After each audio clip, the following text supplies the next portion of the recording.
At 7:30, we got Missouri State, who went 8-4, traveling to USC, who went 7-6. USC favored by 35.5 points on the Big Ten Network.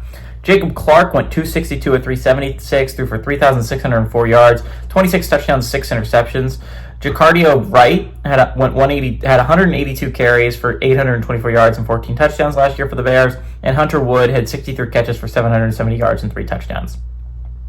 Miller Moss for the Trojans went 253 at 362, threw for 2,555 yards, 18 touchdowns, 9 interceptions. Woody Marks had 198 carries for 1,183 yards and 9 touchdowns. And Mekhi Lemon had 52 catches for 764 yards and 3 touchdowns. The only player I listed that is returning to either of these two teams is Mekhi Lemon. The leading receiver for USC will be back.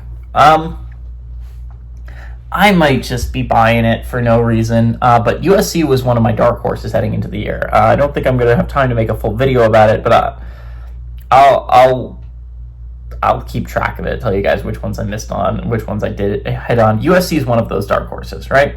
I like USC as a team that is outside the top 25 right now at the start of the year that could possibly make the college football playoff. And it's not because of schedule. Nebraska is one of those for me that schedule could work out in their favor where they only play 2 ranked teams.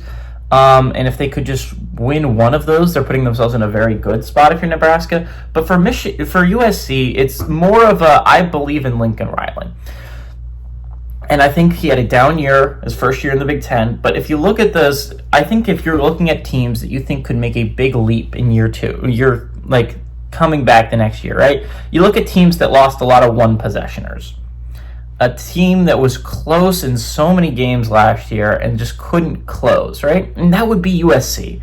They lost so many heartbreaker after heartbreaker. You could just look at the beginning of the season. They barely lost to Michigan, and they barely lost to Minnesota, and then they lost a heartbreaker to Penn State, and they lost a heartbreaker to Maryland.